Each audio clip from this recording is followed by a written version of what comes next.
Namaskar.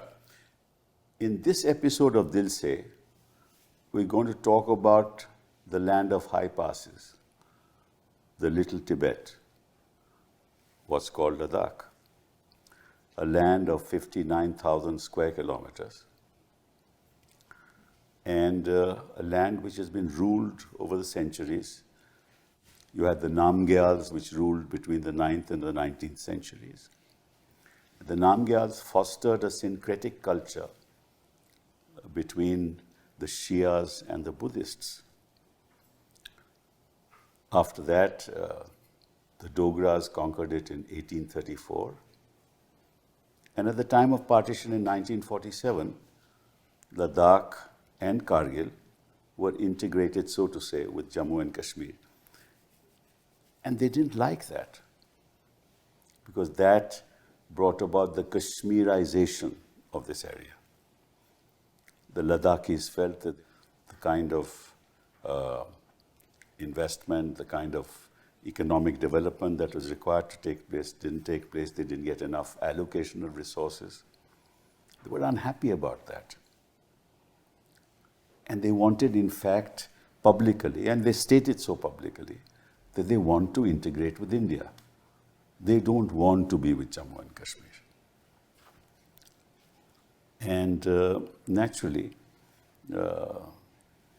it was difficult at that point in time because that was one state. And then, of course, came the abrogation of 370. But before the abrogation of 370, they wanted autonomy. They wanted to be a union territory within the Union of India, apart from, and not be part of the state of Jammu and Kashmir. And they were very happy when 370 was abrogated, exceptionally happy, and they thought, well, now is the time when our demands will be met. And what were their demands? Very, very small demands. They wanted that the fragile area of Ladakh should not be disturbed. They wanted development to take place there. They wanted their culture, and most of 46% of Ladakh is Buddhist. 40% of Kargil is Shia. They was hoping that the government of India would give them statehood. They were hoping that they would get 2 members of parliament representing Ladakh. They were hoping at least they would get the status of 6th schedule, even if the statehood is not given to them. They were hoping for a public service commission. And this whole process of these demands started from 2020. At one time, Sonam Wangchuk did a 1,200-kilometer walk, reached Delhi, but at the borders he was detained. So this protest has been going on. And then came recently his being incarcerated under the Preventive Detention Act. Now, we're not going to talk about the merits of the case, but here we're going to talk about how the Ladakhis are a buffer in a very sensitive border state, how they are great nationalists, and they've always been, how they wanted, in fact, they led anti-Chinese protests after Galwan happened.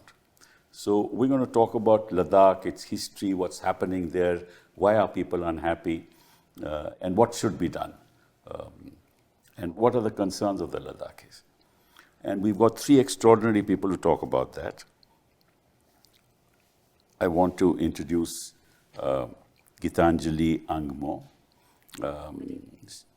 She is the founder and the CEO of the Himalayan Institute of Alternatives in Ladakh. She is an entrepreneur, an educator, a spiritual seeker, known for transforming education and community development in Ladakh. And she is the Chevening Fellow from the University of Oxford with a PhD. And you blend, Gitanjali, your corporate background, which you founded several ventures, and you're into education in a big way. You set up a Cambridge-affiliated school in Chennai, advised the Maharashtra International Education Board with a passion. You have a passion for Aurobindo's philosophy. You have a passion for Vedanta, for the Upanishads. And ever since you founded this Himalayan Institute of Alternatives in Ladakh. You have a 5-pillar framework, emphasis on contextual curricula because you're into education, hands-on learning, transdisciplinary problem solving, emotional intelligence, and spiritual self-recovery. You're also a speaker in global forums, and at the moment you'd be fighting a personal battle because Sonam is detained under the NSA, and we hope and pray that you win that battle eventually. But thank you very much for being here to talk about Ladakh. I want to also introduce my friend Sadiq Wahid. Sadiq, you know, I can't imagine anybody who is an expert in Central Eurasian studies, focusing on the cultural and political dynamics of Tibetan, Mongolian, and Manchu complexes, alongside Himalaya and South Asian geopolitics. A PhD in the Inner Asian and Altiec studies from Harvard, MAd from Harvard, and you did your basic degree in philosophy in Minnesota. Yes. And you currently are a distinguished professor in the Shivnada University, where you lecture in Central Eurasian cultural complexes. You are adjunct fellow in the Institute of Chinese Studies, associated with Tibet Policy Institute, and the founding vice chancellor of the Islamic University of Science and Technology in Kashmir. You have great interest because you're a Ladakhi yourself. So obviously you have great interest in what's happening in Ladakh. So thank you very much for being here. Radha, an old friend of mine, you were the interlocutor, I remember, Dr. Manmohan Singh's government. You went to Kashmir. You were, you believe in conflict resolution. You're a peacemaker. You want to build peace amongst communities. And you emphasize women's role in conflict resolution. And you built a career spanning decades in policy academia and international organizations focusing on South Asian security and human rights, with advanced degrees in history and social sciences. You've also played a significant role. You were formerly the director of the Nelson Mandela Center for Peace and Conflict Resolution in Jamia. And you've been the Director General of the Delhi Policy Group. And you set up that independent think tank on international security and foreign policy. And also you have filed a report called A New Compact with Jammu and Kashmir in 2011. And you're also deeply, I believe recently you went to Ladakh, so you will tell us hands-on experience of what happened there.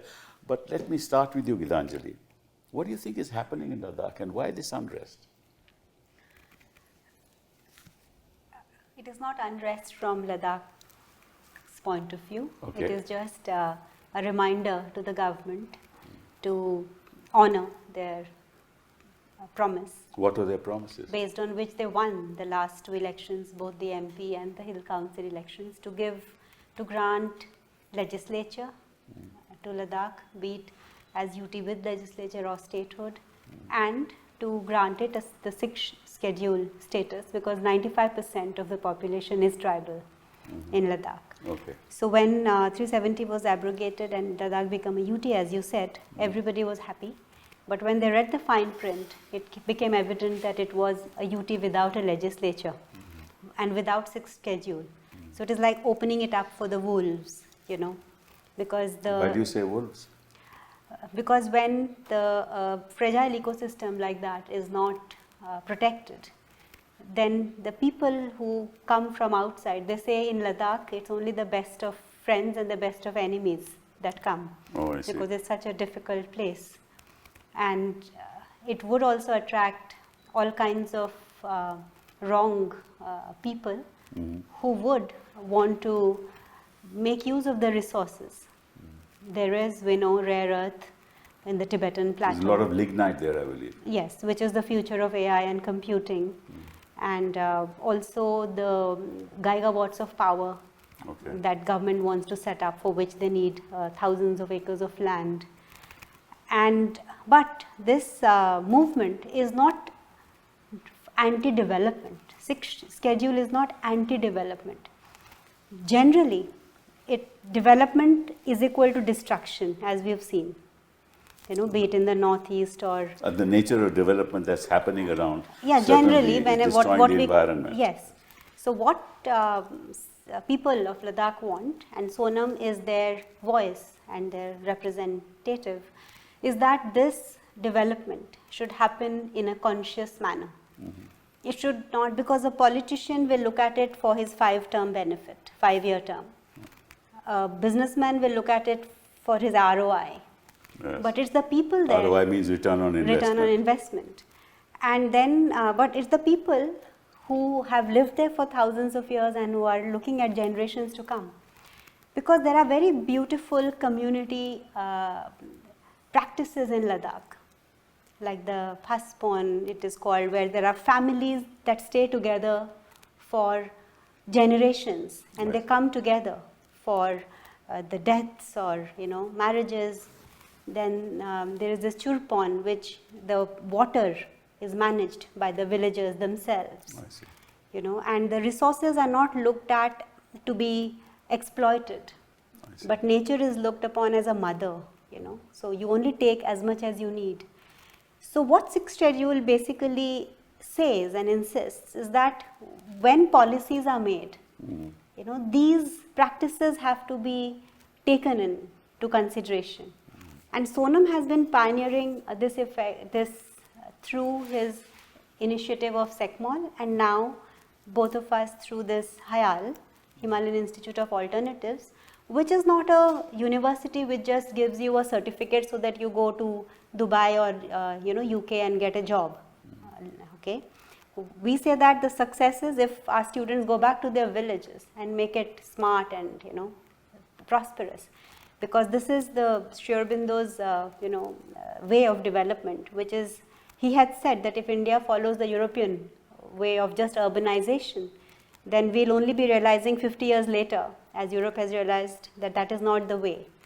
We have to have grassroots, local self-sufficiency. And the Ladakhis all believe in that. Yes, the local self-sufficiency. So, I give this example that what do you call abundant or rich, If you go to a village in Zanskar, which is the backside of beyond, if Ladakh is the backside of beyond of India, Zanskar is the backside of beyond of Ladakh. Oh, I see. If all 4 of us land up there and go to a house, they'll welcome us. Okay, they'll have blankets for us. They'll have place for us to sleep. They will not even ask you, when do you plan to leave? We can plan to be there for a week or 10 days. Because it is local self-sufficiency. They are growing their own barley, they are growing their own potatoes for the whole year. It is subsistence agriculture. They are making their own clothes. They make their own houses with the bricks that they make with their own hands. I see. So they are It's entirely recession-proof. sustainable. Sustainable, financially even. They are recession-proof, Whereas if you see UK, it is reeling under energy poverty today because of the Ukraine-Russia war. Correct. Whereas here you can have your own solar panels and... So that's changing. That's changing. Since 2020, is that changing? No, I'll come to that. But so this model of local self-sufficiency is what is taught and lived in HIAL. So Sonam is not saying that don't set up gigawatts of power. In fact, ever since we came to know that government is planning for this, we did a prototype of 40 kilowatt of agri-photovoltaics, where we researched what is the level of transparency that would be needed and how much of fodder can be grown, because rather than displacing the herders, you help them, because every winter they lose their Pashmina goats because it's covered with snow and they have no fodder to eat. So he is saying that we can co-opt the communities and do a development in a way which does not displace them or cause them harm, but help them. And the government liked this agri-photovoltaic prototype that we did, and so that's what HIAL does, that whatever is the issue of the community, the students take it up as action research projects. And then we submit that to the government, so that to help them in policy. The Skarchutan region, they are now taking this, scaling up this prototype. So that is the development Sonam is talking about, and it is not to allow army to build roads, etc. We know state subjects, central subjects, the lists which are there. So Hayal is an experiment where the university looks at the issues of the communities and engages the youth to solve the problems through innovation and then scale it up into enterprises. And I understand that. I'm just saying why then is there so much concern as that this, despite this development model, what is happening in Ladakh, that is a matter of great concern to the Ladakhis. So this sixth schedule not being granted is the big problem. No, but that's a political thing. But are there any lands which are being taken over by private players? Are there hotels being built, changing the demography of the area? Is that happening? Yes, it is not happening overtly, but there is information that a lot of people from outside are coming in. And why is it that the land policy has not been drafted? It's been 5 years since the UT came to power. But that's Kwe Hayal, but I'm just saying generally. I think that there are a few things. For example, the government plans hydropower, solar power, and transmission lines, which will demand the cutting of 157 hectares of forest land in Ladakh. I see. And, you know, in 2020, with the new rules that came up following the Reorganization Act, and Ladakhis saw what was happening in Jammu and Kashmir, where tourism, mining, and other rights were being given to people from outside the state and to companies from outside the state, plus the new domicile laws. Now you can buy land that removed the protections that people had for land rights as well as other economic rights and citizenship rights. Those, when they went in Jammu and Kashmir, many people feared in Ladakh that might happen in Ladakh as well. And the fact is that you had a lieutenant governor's office and administration which was inaccessible and unaccountable. The powers of the hill councils were progressively eroded, taken over by the lieutenant governor's office. And so fears kept growing in Ladakh. When the hill council people could not work with the lieutenant governor's office, when they were not consulted, then these development plans come in which neither are the elected hill council members consulted, nor are the environmentalists of Ladakh consulted. The fear gets palpable. And then you look at the unemployment figures. That's 28.6% of those who are graduated. 26.8%. Oh, 26.8%. But that jumped in a single year from 9.8 in 21 to 22 to 26.8 in 22 to 23. Yes. So, I mean, the suffering is quite acute. And the tourism has increased 50%. There are 3 lakh tourists annually now. Yeah. So, what's going to happen to the demography? Tell me, you're from Ladakh. What are yours? I will, agree with Radha in that the whole thing has happened very incrementally, and Ladakhis have grown wise to it incrementally. Because, it's not agitation for the sake of agitating, it is that. And I think that right now, what is the real issue is the last that we mentioned, which is the 26.8, say 27% unemployment. Yes. That's a large segment for a small population like that, yes. Number one. Number two, they're impatient. And I dare say that I think the priority number one right now is the youth and their trepidations about the future and what's going to happen. And I think the demands that you outlined in the beginning, the 4, major demands, it's been there, for at least for 4 years now that I can remember that this is that. And that was done not on the spur of the moment. I mean, Ladakhis went around, to the northeast and went south to Pondicherry, researched it, came to a sort of decision about it, and talked about it. You know, and the important thing I think to realize is that what has happened is that Ladakh has developed a culture of collective leadership. You know, so you have the Leh, apex body, you have the KDA, both of them, and it's extraordinary how it happened. I mean, for an observer, because what they did is they got consensus intra-Kargil and intra-Leh. Okay. You know, and then they met together and said, okay, can we arrive at a consensus? And I remember this moment because it was the 1st of August, 2021, that suddenly they came out of the hall, and I just happened to be in Leh.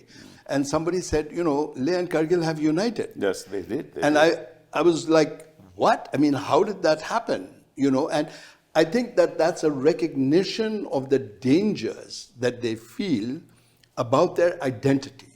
You know, about the fact that there are many things that go with this thing called Ladakh, and we want to preserve as much of it as possible. In the immediate, which has suddenly turned violent on the 24th of September, I think the vanguard of it was the youth, in the sense that their sense of impatience, and, you know, after negotiations for 4 years, nothing happens. You know, something's got to give at that point. And I think that that's what happened. So now we're at a state where, you know, there's a stalemate, you know, and Ladakhis have walked out of a conversation That's correct. that was taking place, and it is because they want an investigation into the violence as to how it took place, and because narratives can change overnight, you know. So I think that the takeaways that I take away is this extraordinary collective leadership coalescing, you know, number one. I think that Sonam Wangchuk represents you know, in the sense, given his age and so forth, really the sentiments of the youth in many ways. You know, he's in the leadership, he's amongst the younger, you know, set. And so therefore there's a salience there for the importance of addressing the youth issues. I think that, you know, the trick is not to let it escalate and not to let it go beyond. I'll tell you, I mean, this morning I read the Telegraph, and if I may, I just want to read quotes that sent chills down my spine. Sure. You know, it said, the quotation is, and they're quoting somebody by the name of Rinchen Dadul, who died. I mean, not quoting him, sorry. This is a cousin of or a friend of Rinchen Dadul's, who's not named. He died, 20-year-old, in the shooting. He was one of the ones. And this friend, who's not named in the article, friend, relative, whatever, says, nobody is born a terrorist, but it is the situation that makes one a terrorist. If these things continue here, the peace of this place will vanish, and it will burn along with everything. Yeah. This is a Ladakhi speaking. Yeah, but there'll be elements, you know, there'll be elements. Sure, I'm not. But if you ask me, the history of the Ladakis, they've been the most patriotic. Absolutely. So to go back, there is no doubt about it. The most peaceful. And to go back to you're saying that there'll be aberrations if this kind of thing happens. There'll be aberrations, but Absolutely. the fact is, by and large, the Ladakis are perhaps the most patriotic. Yeah, I'm a Ladakhi and I know Ladakh. I mean, but my point is that when you push a people, that of course, you know, then this is what is to be avoided. But what I would like to highlight, what he said, was that when the UT was formed, it was Hayal that identified, you know, people from politics, policy, educators. We made a group of 10 to 12 people and arranged for them to visit the UT of Pondicherry, and that's what he mentioned. and it was Hayal that did that exercise, and the findings of that, so that the government can see the pros and cons of all the other experiences that has happened, was submitted to the then MP, so that the going forward. So always Hayal has stood for whatever is happening on the ground, Right. to supply the government with research and data, and action research, so that informed decisions can be taken. And this reflects, as you said, the history that Ladakhis always, work with consensus, with peace, with solidarity, because somebody, a living guru like Dalai Lama, visits every year, stays for 2 months, and his talks are attended both by Buddhists and the Muslim population of Ladakh. So that whatever he talks about compassion and all of that is kind of ingrained in people. Even when the CRPF was busy shooting, there are videos of youngsters who are giving water and helping the CRPF who was also injured or hurt.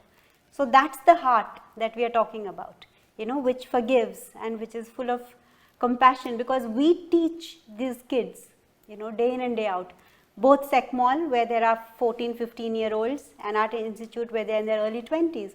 So they are the representative of the youth there. And everything that happens there, it is never violence that is resorted to by them. I think that on the violence issue, first of all, there's a question of who were this small breakaway group that went and set fire to the BJP office. And by the way, I mean, violence seems to be rather a large term to use for setting fire to one office, certainly for those of us who come from Delhi, Punjab, Haryana, etc., or who have grown up with tire burning and house burning. But of course, it and is the crime rate. But if I may finish, it is a form of property destruction. Yes, it is. But that's what happened in one office. Does that justify a firing on a crowd and killing 4 people, one of whom actually is a retired Ladakhi scout, who are the front line of our security? I mean, my question, apart from the demand for a magisterial or judicial inquiry, is a slightly different one.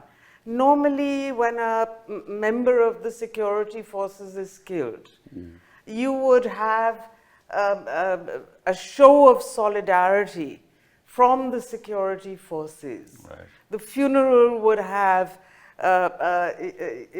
various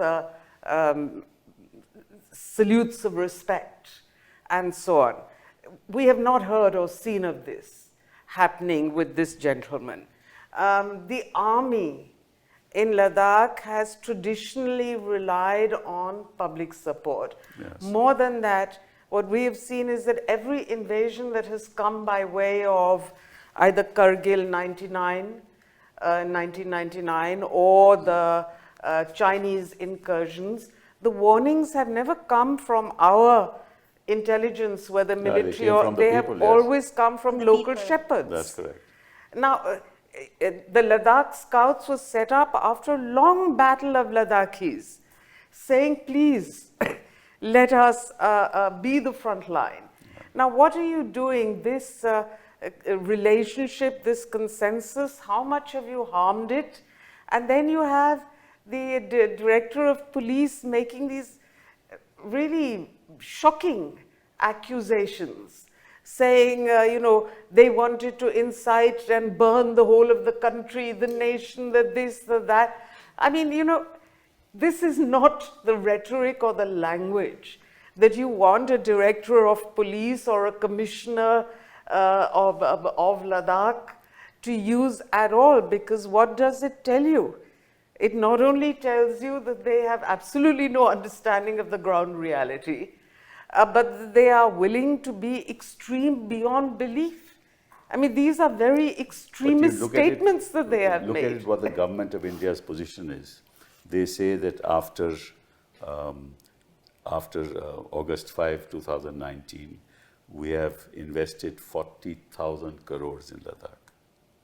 right, for Sorry, economic 40,000? crores like that, for economic development. That's their case, that as far as they are concerned, the kind of investments, the kind of allocations that have been made to Ladakh are much greater than they were ever. So what I was told is every year 5,000 or 4,000 is allotted, and of it half goes back unutilized. Yeah. Yeah, but that's why I'm telling you that over the years they say about 40,000 crores has been given, and that roads have been built and this, that, and the other, and greater facilities. But the fact of the matter is that one time, 90% of Ladakhi students failed in their class boards. Today, 97% of Ladakh is literate, but 60% of the schools are understaffed. Yeah. Right? So even though Hayal is doing great work, but the fact is that on the ground, you don't have enough faculty, you don't have enough schools, and you don't have enough employment, right?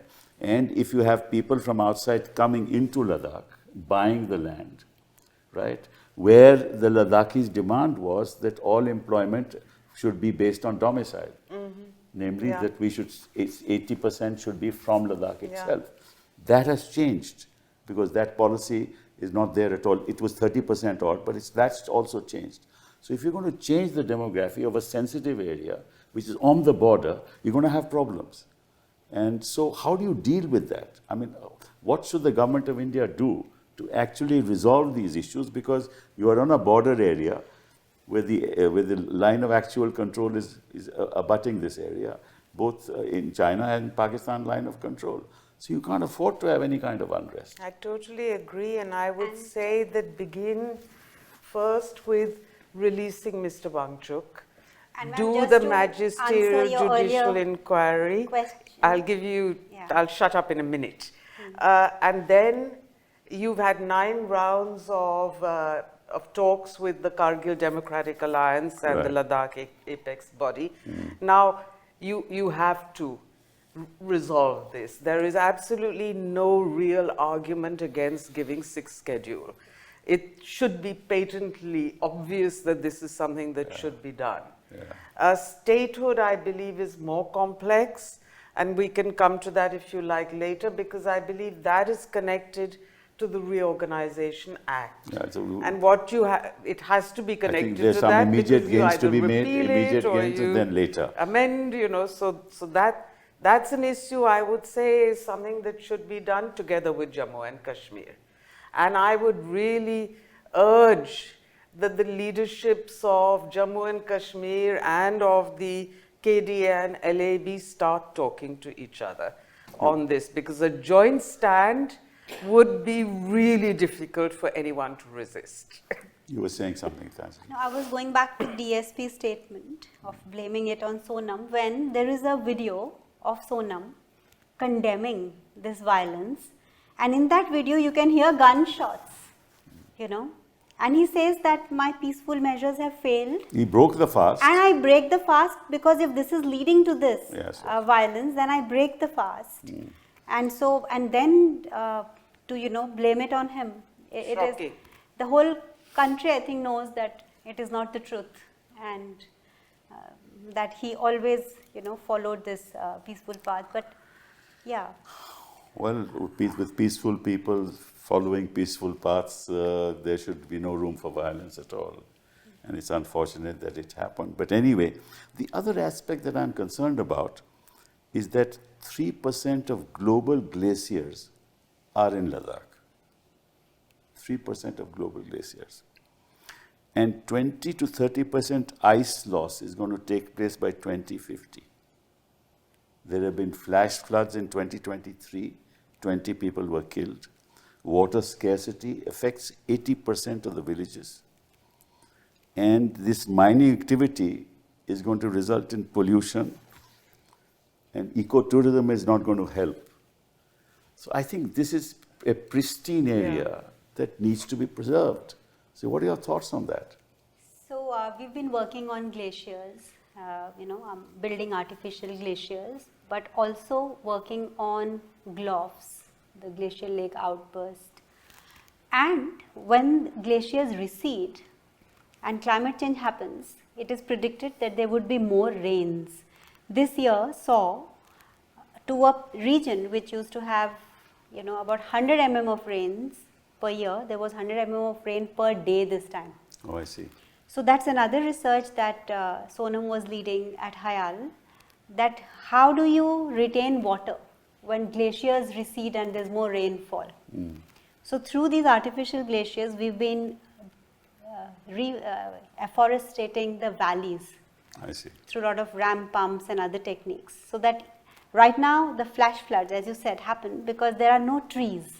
Yes. You know, so as soon as there is a cloudburst or rain, it results in flood. And the flip side of flood is drought. Right. So that's the cycle. But the way we can address it is by planting trees in the valleys, so that when cloudbursts happen or when glaciers melt or any water that is there, it is not runoff water that results, but it gets absorbed and improves the groundwater. So that's an experiment that we've been doing across 23 villages and across these valleys. And this is another thing, as I said, to help the government to scale up. Because if we've done it in 23 valleys and we give them the data and each valley has its own... So you're a community builder, you people are community builders. Yes. And the peace of that community has been destroyed by this one incident. And this is going to create more problems in the area. And being a sensitive area is going to have long-term repercussions even on our security. What do you say? Definitely so. I mean, I think, my sort of approach to this is, for example, climate. I don't really speak very much on climate because I feel it's such a massive topic, and since the violence started, my concentration has been on, what is going to be the response to it, and how are we going to address the issues that are very difficult politically, because one of the things that I think we have to recognize is that sometimes, the Tibetan-speaking community across the Himalaya and so forth, suffer, and I use that word advisedly, from what I call the prisoners of Shangri-La effect. They're very peaceful, they're very, it's a very nostalgic, romanticized image of it, when in fact they are full on into the 21st century. And we need to see them as that. The reason I read out the quote is not to paint that there is a will to violence. I understand that. Not at all.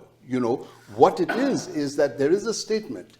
There was another video that was playing also, which I, saw when I was looking through the thing, where the hurt that a person was talking about, a young man, in his mid-20s at the most, was saying, being called a traitor.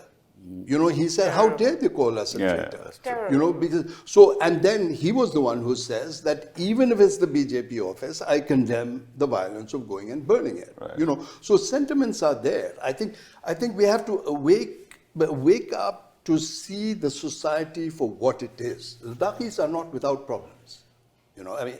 Internally. Nobody in this country is without Absolutely. problems. Internally. Amongst ourselves, Such and as so I was forth. saying. So I think that the thing to do is, my worry is that in the politics that we live in, fault lines are very easy to exploit and have been exploited.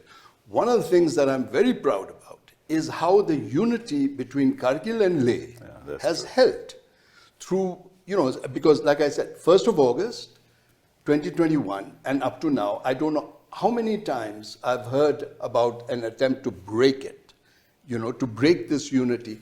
They failed.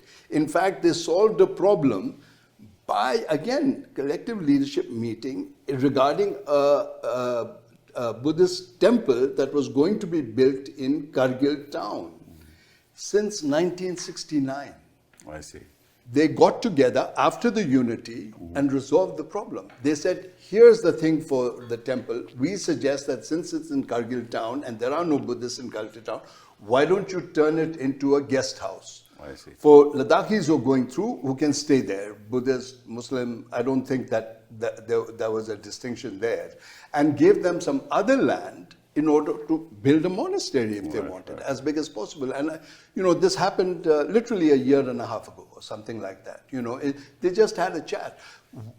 What's possible is what I'm saying. And what I'm fearing is the loss of this kind of politics that is rooted in Ladakh already, and to resolve problems, rather than the kind where we interface with each other on violent terms. I mean, government and Ladakh. Let me ask you a difficult question. Sure.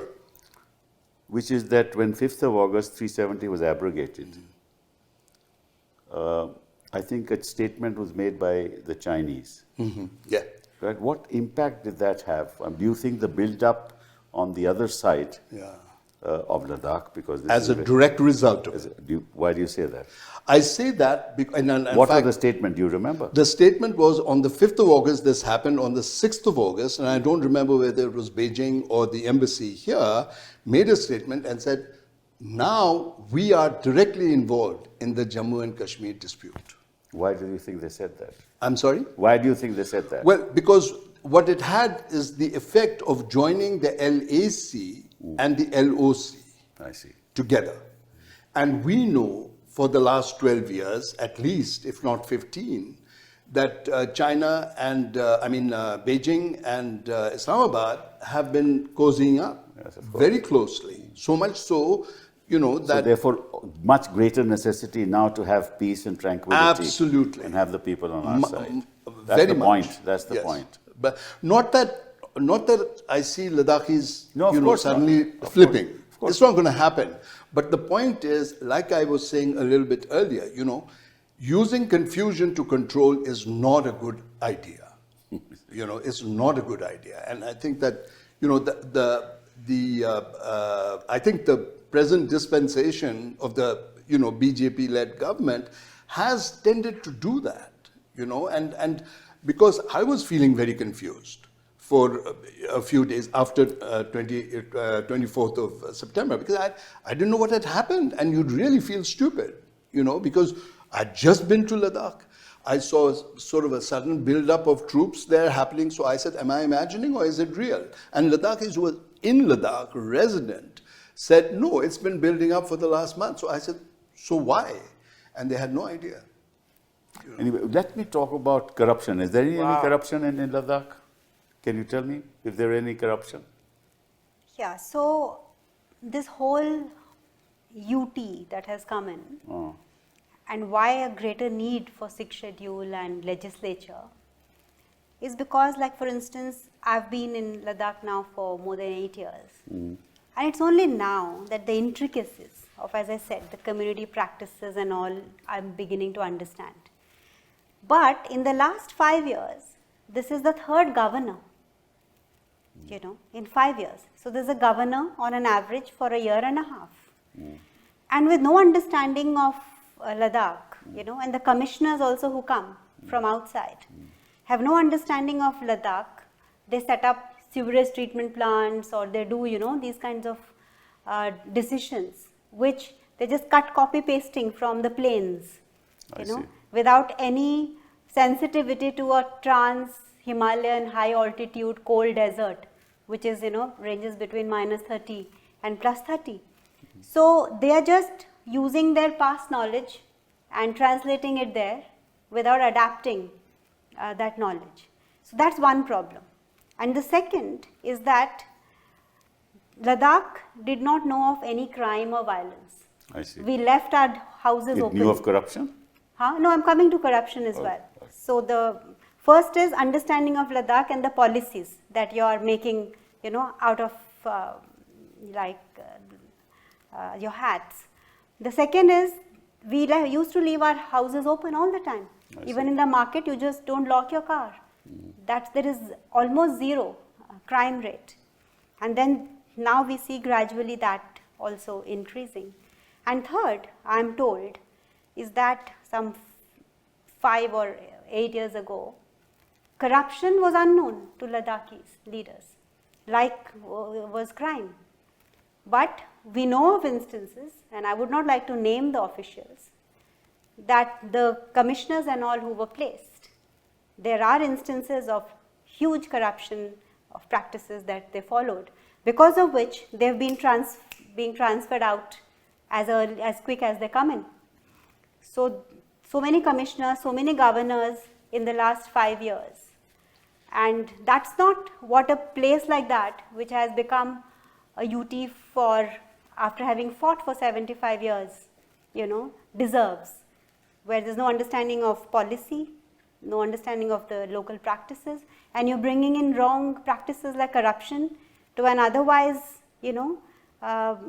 populace who was not even aware of such practices. Do you have any, you've heard of any of this, Radha? Yeah, the corruption. Corruption and other things on these issues? I mean, corruption, I've heard a few things about officers coming And from crime and stuff outside like and that? being Yeah. involved in Yeah, I'm corruption. talking of officers from outside Yes. who bring in corruption. And So the that I've practices. heard of. But that's when economic And, activity starts and hotels are being built and this is bound to Money happen. is coming in. Exactly.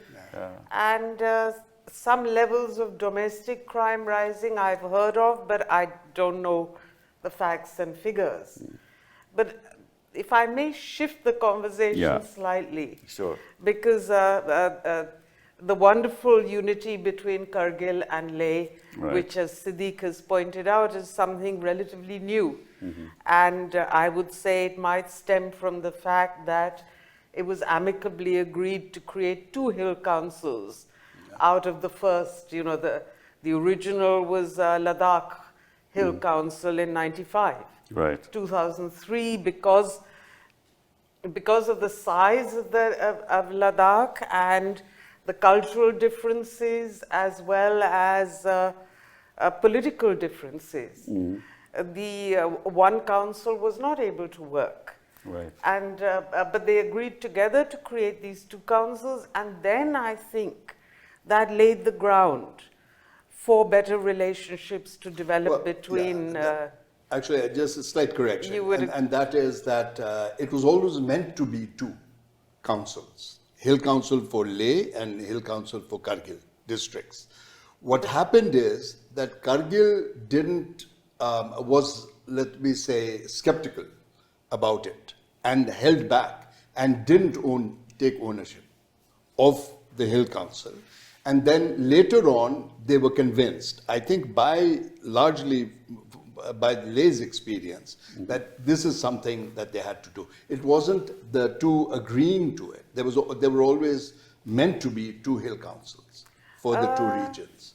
I don't think so. Under the 95 Act, it was 1. Okay. It was No, a there was lo- only 1, and that was because of Leh accepted it immediately. I mean, because Leh had agitated for it, whereas Kargil said, thanks, but no thanks, we'll think about it, and went from there. I mean, so the relationship between them has always been ambivalent. The idea But to is... get back yeah. to, anyway, the point I wanted to make, which was on the 4 demands of the 2 KDA and LAB Yeah. together, which have been part of the 9 rounds of talks with the Right. Home Minister, includes statehood. That's correct. But that's not And, going to happen immediately. Well, whether it happens or not, I would like to say that, first of all, the size of this territory and the fact that it is a border state with 2 inimical neighbors right. of ours, not just 1. Right. And then its ecological, environmental, and other requirements entirely justify statehood, in my opinion. And in fact, I would argue strongly that if we look at the experience of the northeastern states, self-governance, creation of states, and giving of statehood has helped create peace and stability in several, not all, but in come on, Mizoram and Nagaland. I know, but you will see compared what's to happening in 20 Nagaland also today. But anyway, But that has been, so even Nagaland has gotten alarmed by the removal of 370, because the second, 370 was the first peace agreement that became part of the constitution. 371, Nagaland was the second peace agreement, That's and then Mizoram got, and a couple of others, and so on. And if you compare And I Sikkim, Sikkim has a population, let's say Ladakh has a population of 4 lakhs, they say, which is very small for statehood. But Sikkim has a population of 6 lakhs. That's right. But area-wise, it is just 4,000 square kilometers. This is 47,000 But square kilometers. that's the argument, you know, this is an all-India argument. To what extent is population criteria the dominant? Must it always be? In the Ladakh case, I would say this is an exception because of the size of the territory. Yes. So here I would argue population criteria is less important because simply looking at size and borders. However, having said that, I would once again say that Ladakh statehood can only go hand in hand with the restoration of Jammu and Kashmir statehood. Because if you do the one without the other, the trouble you are going to create in Jammu and Kashmir is something every responsible, and you know very well that the Ladakh and Kargil people are amongst the most responsible people in our country. And I would say every responsible person has to think about that. That if you give Ladakh statehood without restoring Jammu and Kashmir statehood, the trouble and anger and risk of violence. On that logic, I can tell you neither J&K nor Ladakh is going to get statehood. Well, There's no doubt about that. And so I always hearing believe you can never say never. No, of course you can never But sir, say. I will go back to your earlier question when Sonam was being threatened that he will have ED come after him. Yeah. So he had told that I welcome the ED because I have nothing to fight. Right. But I would also like ED inquiry to happen to all the past commissioners and to the UT government. And he had challenged that openly in his video. Because when he was during Galwan war, he was talking about boycott China. You know, bullet ka jawab, wallet se. Yeah. We came to know during No, that huge protests against China took place in Ladakh. No, but when we were talking about boycott Chinese goods, and in our university we have a policy not to buy Chinese goods, we heard that the UT of Ladakh had bought Chinese tablets under the first But that's LG because they want quick that was communication. there. No, but why? We know that China can put in chips, it could be a security hazard, and on one hand you're fighting Galwan, on the other hand you cannot make them economically better off by doing deals with them. So who's an anti-national here, you know? Or let's say who's hypocritical at least. Yes, when Sonam is saying don't. But anyway, the point is that this is a very complex situation. It is. It needs to be handled very sensitively. Force is never an answer. Communication, reaching out, talking, being sensitive to the concerns, especially of an area which is bordering foreign powers. And I think it's time for the government of India to realize that they can't be dealing with troubles that are brewing up around the country. I mean, this seems to me to be absolutely thoughtless creation of trouble. Unnecessary. They've created trouble where there wasn't And trouble. so Sonam and we have always been issue-based, apolitical. Yes. He has praised Mr. Modi right in Islamabad from the stage about his mission life, which was a lifestyle change for environment, and his Swachh Bharat or whatever. He's praised it. But if he is asking you to remember your promise, or if he is telling you that this is a sensitive area, and if you do not do this, you will lose the elections, then you should treat him as a friend. Your best friend is not somebody who's your yes man, but somebody who's your critic. I think the government of India has realized that in foreign policy there are no friends, right? In foreign policy there are no friends, Well, and in politics there are no promises. That's a great line to end on, I Thank have you to very say. much for being here. Really, it's very kind of you, for all of you to be here. Thanks a lot.